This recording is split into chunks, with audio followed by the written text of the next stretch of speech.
வணக்கம். Geetha TV and ஸ்வதந்திரா party நேயர்களுக்கு ஒரு சில நாட்கள் என்னால் இந்த வீடியோ ரெக்கார்டிங் பண்ண முடியல due to some reasons personal. But இந்த 10 நாள் இந்த எலெக்ஷன் முடிஞ்சு ஏப்ரல் 19th தமிழ்நாட்டில் முடிந்தாச்சு. ஆனால் இந்த கோயம்புத்தூர் வேட்பாளர் பிஜேபி வேட்பாளர் எப்படி 1,00,000 ஓட்டு காணாமல் போச்சுன்னு 1,00,000 ஓட்டு காணாமல் போனால் இப்போ இந்த ஆள் ஹைகோர்ட்டை அப்ரோச் பண்ணியிருக்கிறாரு. என்னன்ட்டு இந்த மாதிரி 1,00,000 ஓட்டு காணவில்லை என்று. இவன் படித்தவனா, இவன் ஒரு ஐபிஎஸ் படித்த முட்டாளா இல்லை? எலெக்ஷன் கமிஷன் ஆல்மோஸ்ட் 4 times ஆன்லைனில் செக் பண்ணுங்கள், உங்கள் ஓட்ஸ் எல்லாம் இருக்குதா, இல்லாட்டி நீங்கள் எங்களுக்கு இன்ஃபார்ம் பண்ணுங்கன்னு சொன்ன அப்புறமும் அப்போ இந்த ஆள் என்ன பண்ணிட்டு இருந்தான் அந்த டைமில்? நீ வேட்பாளராக நிற்பியோ நிற்க மாட்டியோ அது வேறு விஷயம். நீ தமிழ்நாட்டு பிஜேபியின் மாநில தலைவர். ஓகே, அப்போ இந்த பிஜேபி கட்சிக்கு ஒரு தலைவராக போடணுன்ட்டு ஒரு அர்த்தம் இல்லாமல் இருக்கிறது. என்ன மக்களெல்லாம் முட்டாள் என்று நினைத்து கொண்டு இருக்கிறீர்களா? இதெல்லாம் வீண் பேச்சு. Okay, agreed. டிஎம்கே அயோக்கியர்கள் அவங்க நல்லா ஓட்டை எடுத்துட்டாங்க. அது எப்படி அவங்களுக்கு கரெக்டாக தெரியும்? நீங்கள் தான் பிஜேபிக்கு ஓட்டு போட போகிறீங்க. சரி, இந்த ஓட் போடுறவங்கெல்லாம் அன்றைக்கி ஒரு பெரிய தர்ணா பண்ணாங்க கோயம்புத்தூரில். இந்த பிளக்கார்டை பிடிச்சிட்ருக்க உங்கள் கையில் அந்த இங்க் இருக்குது, நீங்கள் ஓட் போட்ட இங்க்கு. அப்போ நீங்களே போய் பிரச்சாரம் செய்கிறீர்கள் என்று நீங்களாகவே இருந்து எங்கள் அப்பா குதிரைக்குள்ளே இருக்கிறான்னு சொல்கிற கதை இது. அசிங்கம். See, there are a lot of things. Annamalai, don't think நாங்கள்லாம் முட்டாள்னு சொல்லிட்டு. நீ ஒரு படித்த முட்டாளா இல்லாட்டி நீ ஒரு படித்த அரக்கனா? அரசியலுக்காக எதையும் பேசுவீங்களா? எப்படி அப்படி அப்பட்டமாக பொய்ய பேசுவீங்க ஒரு அரசியல் பண்ணுறதுக்காக? நீ ஊழலே பண்ணலையா தம்பி? உங்கள் கட்சியிலேருந்து பணமே அனுப்பலையா? நீ 50,000 ஒவ்வொரு பூத் ஏஜென்ட்டுக்கும் கொடுத்துருக்கீங்களா? 50,000 அப்போ 1000 பூத்துக்கு 50,000னா 5 கோடி ரூபா. நீ என்ன சொன்ன? நான் 5 பைசா செலவு பண்ண மாட்டேன். 5 பைசா செலவு பண்ணாமல் முடியுமா? இப்போ நானே காசியில் போய் நிற்கணுன்னா definitely at least minimum that 90 lakhs எனக்கு இருக்கணும், as approved by the election commission of India. அந்த 90 lakhs போய் இந்த எலெக்ஷனுக்கு வேஸ்ட் பண்ணுமா? அதுக்கு நான் 4, 10, 100 பிள்ளைங்களை ஃப்ரீயாக படிக்க வைப்பேன். நான் அந்த மாதிரி நினச்சிட்டு சரி வேண்டாம், நம்மளுக்கு எலெக்ஷன் வேணுமா வேண்டாமான்னு யோசிச்சுருக்கேன்.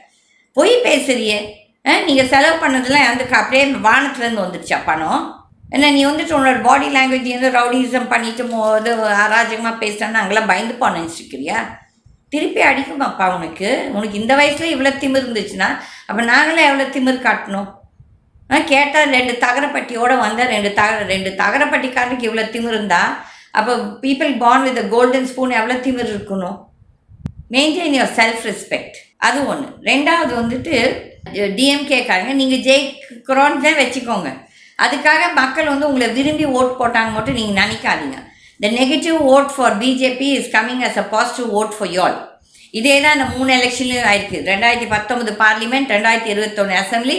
இப்போது உங்களுக்கு ஏதோ டைம் நல்லா இருக்குது, போயிட்டுருக்குது. அதுக்குன்னு சொல்லிட்டு மக்கள் உங்களை ஏற்றுக்கிட்டாங்க, உங்களுக்கு ஓட் போட்டாங்க நீங்களும் நினைக்காதீங்க. அராஜகம், ஊழல் அப்படி தலை விரித்து ஓடிட்டுருக்குது. எந்த ஆள்கிட்ட போய் நாங்கள் கம்ப்ளைண்ட் கொடுக்கறது? மிஸ்டர் ஸ்டாலின், நீங்கள் இந்த இதை பார்த்தீங்கன்னா காணொலி உங்களுக்கு வந்துச்சுன்னா நீங்கள் எந்த இடத்துல நாங்கள்லாம் உங்களோட ஊழலை பற்றி எங்கே போய் கம்ப்ளைண்ட் கொடுக்கறது? எது எடுத்தாலும் ஊழல் ஊழல் ஊழல். எந்த ஒரு ஆஃபீஸ் போனால் கவர்மெண்ட் ஆஃபீஸ் பணம் பணம் பணம். மந்திரியிலேருந்து ஐயால் வேண்டாம் இந்த ஊழல். கொள்ளையடிச்சது போகிறோம். நீங்கள் நிஜமாகவே மக்களுக்கு நல்லது செய்யணும் என்று நினைத்தால் இந்த ஊழலை முதல் நிறுத்துங்க. எல்லாத்துக்குமே ஒரு பட்டா வாங்குறதுலேருந்து, ஒரு சர்டிஃபிகேட் வாங்குறதுலேருந்து, ஒரு டெத் சர்டிஃபிகேட்டில் எந்த சர்டிஃபிகேட்டும் ஊழல்.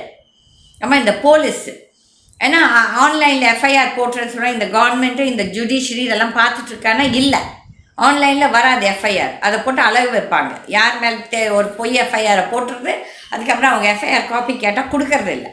அது ஒரு அராஜகம். ஒரு பக்கம் இந்த மணல் கொள்ளை எல்லாமே ஊழல் ஊழல்னா நீங்கள் பாருங்கள். இப்போது அந்த கர்நாடகாவில் அந்த ரெவென்னா ஹெச்டி தேவகோட அவர் ஒரு பெரிய ஊழல்வாதி.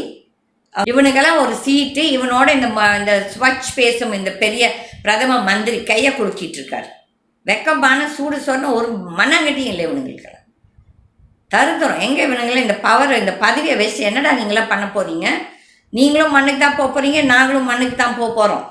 உங்களுக்கு தனியாக ஒரு சொர்க்கம், எங்களுக்கு தனியாக ஒரு சொர்க்கமோ இல்லை நரகமோ இல்லை. எல்லோரும் ஒரே இடத்துக்கு தான் போவோம். மிஸ்டர் மோடி, நீ வந்துட்டு காங்கிரஸோட மேனிஃபெஸ்டோ பற்றி நீ எதுக்கு பேசுகிற? நீங்கள் வந்து உங்கள் மேனிஃபெஸ்டோ பற்றி பேசு. நீ இந்த 10 வருஷம் என்ன பண்ண புடுங்கின, என்ன செஞ்சீங்கன்னு சொல்லுங்கள். எதுக்கு தேவையில்லாமல் அந்த காங்கிரஸை பற்றி பேசிட்டு